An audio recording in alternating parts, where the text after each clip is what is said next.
Hello and welcome back to Basil Builds. I am your host, as always, Basil Thistleton-Smythe, and tonight we're going to be continue working on the Force Impulse Gundam from Gundam Seed Destiny.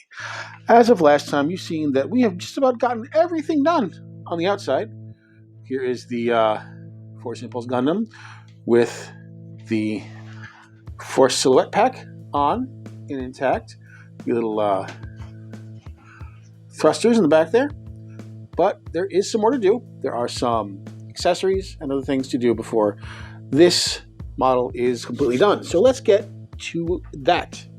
So we are going to build starting off tonight, we're going to build the weapons and shield and things like that. And this is going to start with B1.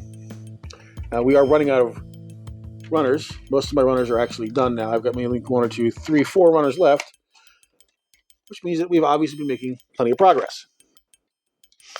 So, start with B134 and B133. Let's cut these free. You have to find them. Here we go. Easy enough to find. A little more light in the situation here. There we go. Snip these two out. This is the softer plastic, so you don't get that quite as satisfying thunk sound when you cut it. But that's okay. We'll live without it for now, I guess. I'll use my sharper Vulcan nippers to get the nubs cleaned up here. There we are. That's one side. And then here we are again on the other side. And then once these are all trimmed, now be careful around here. You don't want to trim something that doesn't need to be trimmed. Always be careful, because see, this little nub still needs to be trimmed. Everything else stays intact. Now we take a look and see if we need to come behind that with our hobby knife. Any of these surfaces, I think maybe just a teeny tiny bit on this surface here. And that was the cap of my hobby knife. Just went flying because it was not secured enough to the end of my hobby knife. That's okay. Only went up. No one's going to trip over it. At least I hope not. Though it could end up becoming a cat toy. I guess if you hear me cursing and you see a cat running away from me, you'll know what happened. Anyway, let's fit these two pieces together. This is a pretty simple procedure. It's hard to mess up. You just match up the different parts to where they need to go and fit them together. And they should snap together pretty well. There we go. Now, this is the base of the gun. There are little doohickeys that are going to be added to it. And they are coming up next. Let's see, we've got a whole bunch of new ones from B1. We've got B124, which is, there we go. Let's cut this guy loose here. So that's going to be the barrel. Let's have B123, which is the eyepiece. These little pieces are so hard to cut out sometimes. And also B132. 30, 31. Where are you? 33, 32. There we go. It's funny, once you get down to the very dregs of what you got left on a runner, you'd think that it would be easier to find them and cut them off, but sometimes it just blends together at that point. You don't know what's what. Let's clean these guys up. These are pretty small pieces too, so you want to be careful you're not over trimming. There we go.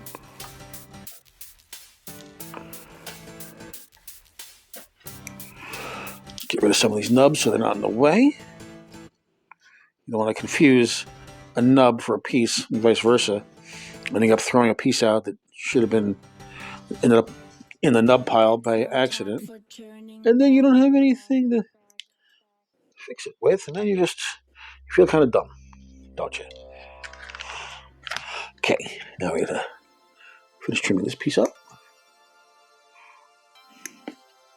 And this little last snip there. And it looks like some of these pieces are going to need some stickers. We've only got a few stickers left. The color correcting stickers, which should be right here in my rapidly diminishing box of stuff. Let's see what we got here. There we are. Just a couple left. It looks like a B124 we can put on without a problem. That just goes right. It's going to slip right on. I'm going to lose it. The smaller these pieces get, the easier they end up being lost. These are keyed to go together a certain way. You have to make sure you're sticking it on the right way or they don't go nowhere.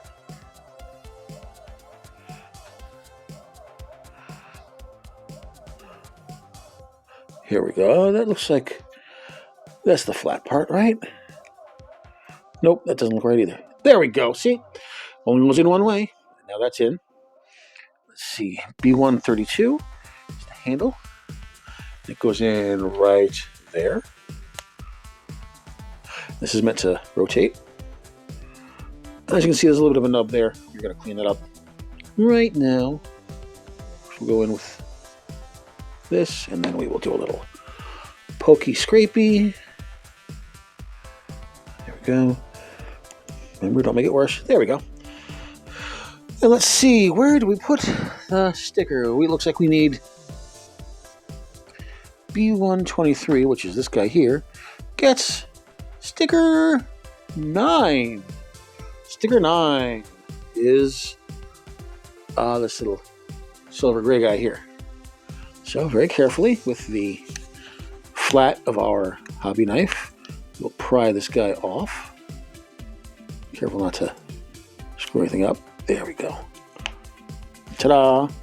And we place this guy right on top. Look carefully. There should be a relative guideline as to where it goes. So just lay it right on top. Hope you get it on relatively the way it's supposed to. Arrange it with the tip of your knife if you can. Screw up, curse, try again. I'll leave the curse part out. There we go.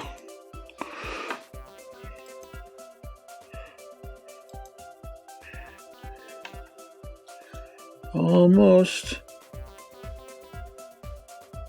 There we go. About as close as it's going to get, I think. Is that terrible? You can tell it's off, can't you? Yeah, I can too. Is it going to bother you? It's going to kind of bother me. I mean, no one's going to know it's off, but if it bothers you, and you can't stand the fact that you know that it's there, then fix it yourself. Just be careful when you're adjusting these guys, because these decals are not going to last forever. There we go. Now that's much straighter. And that looks good enough for me. Now we stick this guy on right here. Right there. This is now movable. And I believe there's one more sticker. A number 6. Which goes... I see where. Where's the number 6? 1, 2, 7, 10, 11, 12. Am I losing my mind? Let me take a better, closer look here.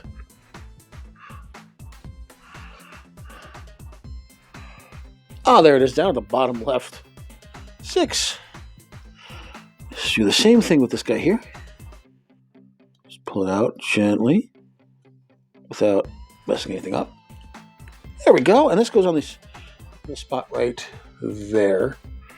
It's going to be a little easier to put on. It's a little larger. And there we go. Oh, that's much better. And let's say pretty seamless, don't you think? A little better look there at this guy. All right, so that's the weapon done. It's the main weapon. And we will set this to the side here and move on to the next bit, which I believe will be the shield. the iconic shield. So, to work on, I'm going to need A132.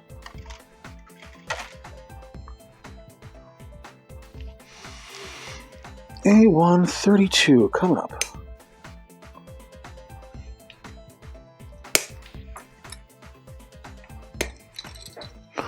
So going to need B115.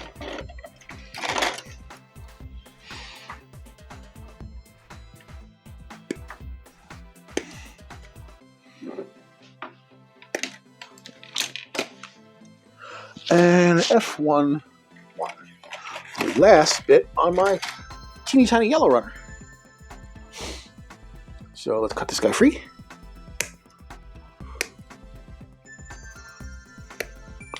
Now let's clean these guys up, just as we said we were going to.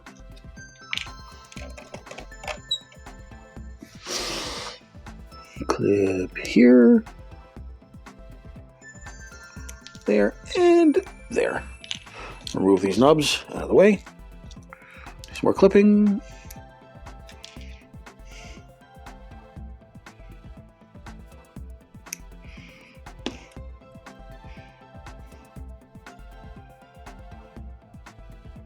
There we go. Keep our work area clean here. This is always important. Finally, the last piece here. That these guys. So these guys are kind of undergated, which of course means that the nub marks are going to be either partially or completely hidden once everything's put together. So you don't have to be too strict about cleanup. Then again, like I said, if you know it's there and it bothers you, even if it can't be seen, then do your best to clean it up. Sometimes if I'm feeling particularly anal retentive, I will clean the nub marks on things like internal skeletons that are definitely not seen. So, you know what? It is what it is. You like it that way? That's how you do it. Okay, let's put B1 and A132 together. They go in like this. Go. And then also, F1 goes into B1 right here. This is the interior part of the shield. Now we're going to add some details. We have D1, just the remaining red bits on the runner. We're going to need D1, 9, 10, 11. So let's cut these guys out. Oh, here we go. All in a row. Oh, there we go. There's 9 and 10. Then we'll cut 11 free.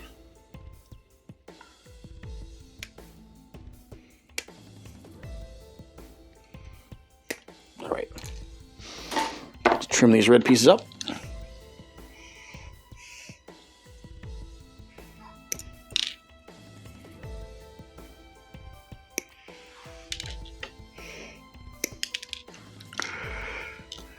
Okay.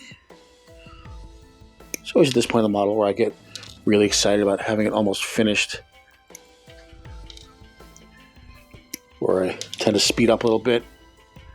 When you really can't speed up because every single piece needs as much attention as the last piece.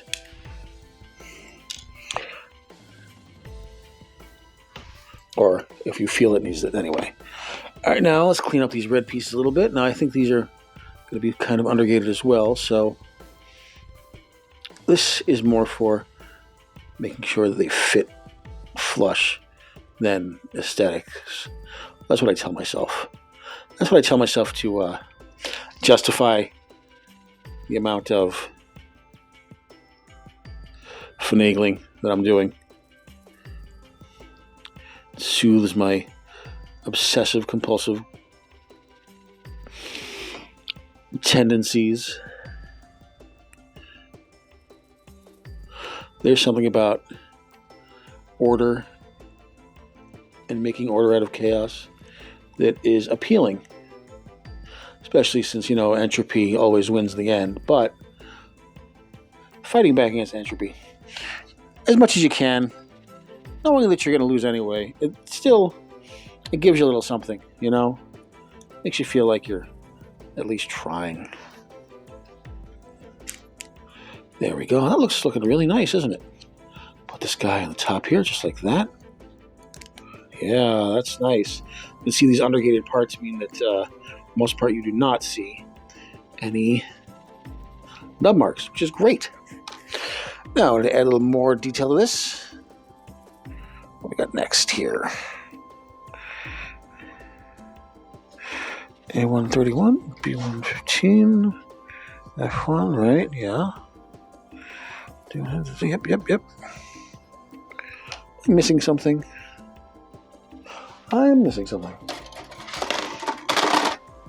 A131, what am I missing? A131, there we go.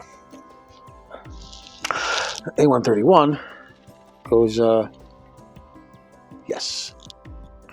It actually goes on the outside. This is going to be a weird one because, ooh, that hurt. I kind of clipped myself. I squeezed myself in the gripper of the clipper, so I didn't hurt myself bad. I didn't, like, clip a fingernail off or anything, but it's kind of surprising. This shield has a gimmick where it actually unfolds out, so we have to build the rest of that now. I was a little confused at first looking at the directions.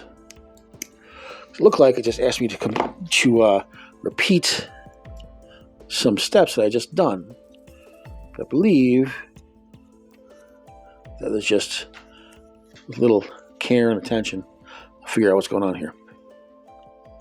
That is the problem, because these instruction manuals are almost exclusively written in Japanese. And my Japanese is incredibly rusty. I'm much better at speaking and hearing it and understanding it than I am in reading it and understanding it. So, that is something that is just not going to happen. Looks like these just go right in here like that. Hold on now. This gets mounted to this part. A132, B15, F40, 15, F1, 131.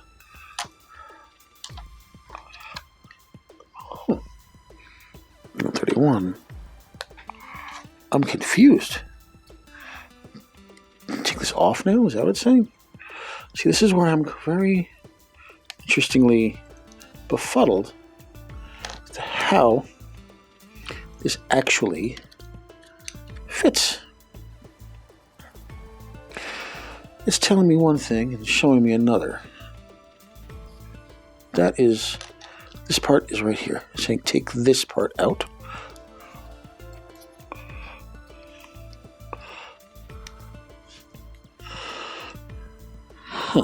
That looks like that's what it's saying. That doesn't make any sense though. Whoops. Take this part piece by piece just for now. Now. This part is this part here, right? It says take this out. Okay, I'll take it out. Let's see how or why. Even if I can. Oh, I have to take this off first. Remember, this is unscripted, folks. I am building it as it comes. So, interesting. Oh, I see. Okay. I kind of screwed up, but not really. There's actually two different ways to build this model. Now, I see where I got confused. I see where and how I got confused. In the anime, there is a gimmick that this shield pops open and expands. But it looks like the shield is not gimmicked to do that in the model. Instead, you have to kind of pick the one you want. If you want the version of the shield that's popped open and out, or if you want the version of the shield that is closed up. And that's why the instructions are doubled up and almost identical. So what I'm doing is I am slowly, gently pulling this out of here to build the version of the shield that is popped open, because I think it looks a lot more dramatic and it's pretty cool. So this piece is for when your shield is closed. This piece is for when the shield is open. So this is why things are different. There we go. Now we're going to fix this up. Show you guys what it was supposed to look like, which is like this. There we go. Problem solved, or at least mystery solved, right?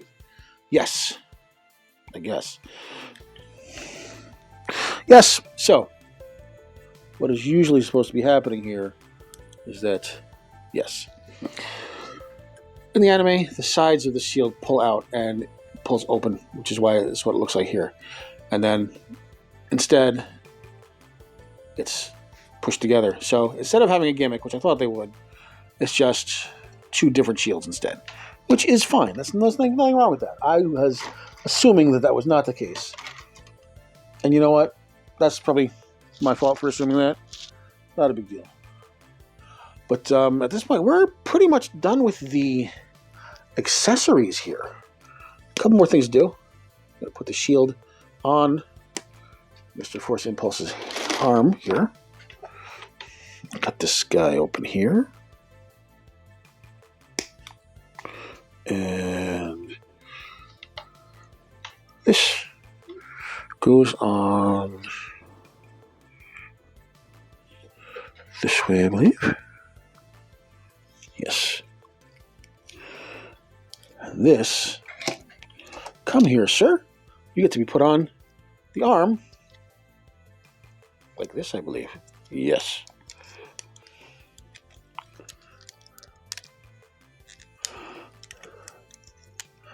This is the fiddly part, putting these guys together. You're always afraid you're going to pop something off and it's going to go flying. Oops. Like that. Actually makes it a little easier to work. These guys come apart so easy, which means that you can very easily just pull them apart, put on what you're trying to do. There we go. And put it back together.